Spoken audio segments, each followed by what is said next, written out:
I'm going to hand this off to Congresswoman Carol Miller to tell us a little bit about how it's affecting her in her state.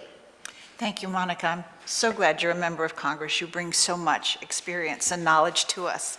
I've said this before, and I will say it again. President Biden's policies on the border are not working. I taught my children that when they did something wrong and made a mistake, to own up to that mistake and then do something about it to fix it. Joe Biden needs to do the same thing. There is just too much at stake here in our country. While we geographically are not a border state in West Virginia, we have felt the effects of the crisis at the border for years, especially regarding the fentanyl crisis. In 2023, 1,398 overdose deaths were reported in West Virginia. So imagine how many weren't reported. 70% of those were opioids and synthetic opioids, primarily fentanyl. West Virginia has long struggled with the devastating effects of the opioid epidemic. After years of positive progress, the crisis then exploded due to the unprecedented lockdowns that we had with COVID, the pandemic and the steady flow of the drugs that kept coming in from the southern border. Just last month, Customs and Border Patrol seized 1,846 pounds of fentanyl. Coming right here, that's enough to kill more than 400 million people. That's terrible. We all know someone who has been personally affected by fentanyl and the crisis. And it is unacceptable that our young people are dying as a result of bad border policy.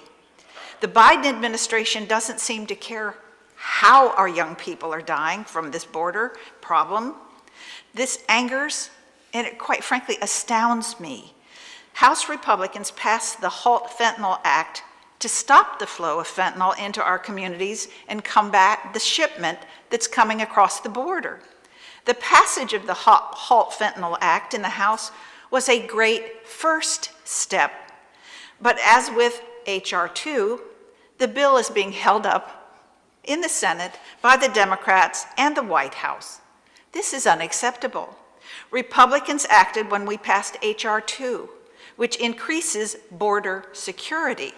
Funding provides the highest level of funding for our agents and increases the ICE custody operations.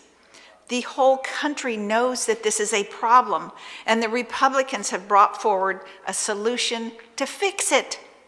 There's no time to play games and pass the blame around when it comes to the safety of Americans. Everybody knows someone who's suffering from addiction. They could be in the line at the grocery store when you're checking out. They could be sitting in the pew next to you in church, and you don't know that they're suffering. But we all know families that have been directly affected. Sheriff Chapman, you're from Virginia, right next door. And you know how we feel about our men in blue and the people who protect us. We have our own way. And you do such an important work to keep our communities safe. How can we, as members of Congress, help support our American sheriffs and law enforcement, especially with the fentanyl epidemic?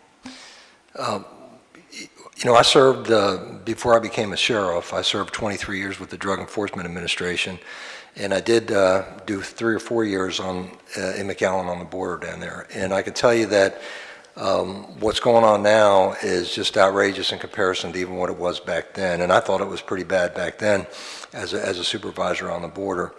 I can tell you that what we need to do is enforce the laws that are on the books.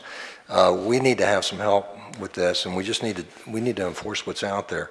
When I was with the Drug Enforcement Administration, I started out in Miami back in the mid to late 80s, and that's when the cocaine wars were in full swing, and I thought it was bad then.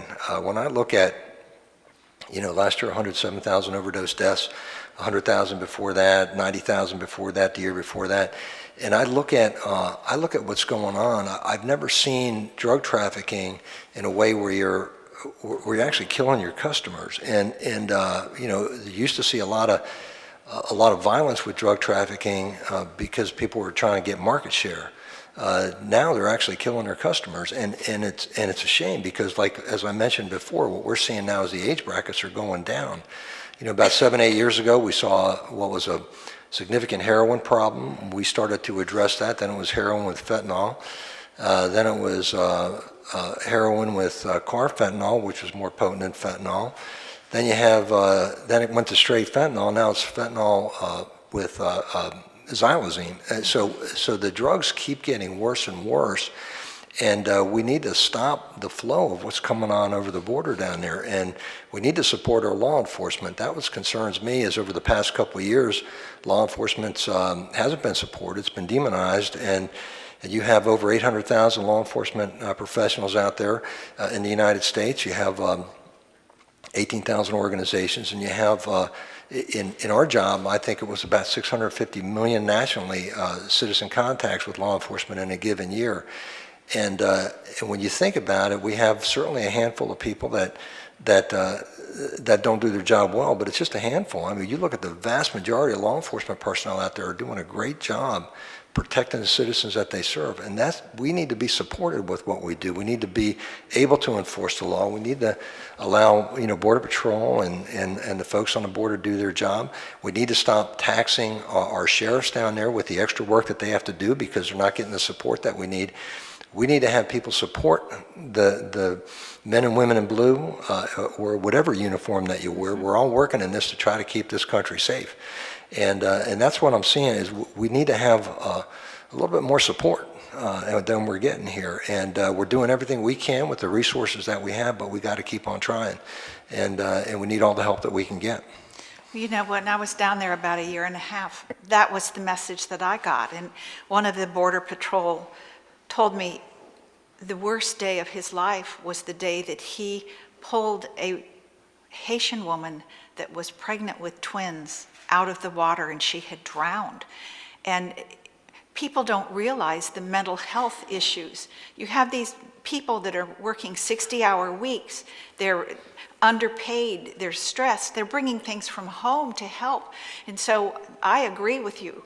And so the impact of fentanyl has increased the crime that is being felt all over our nation. And Americans, they're fed up.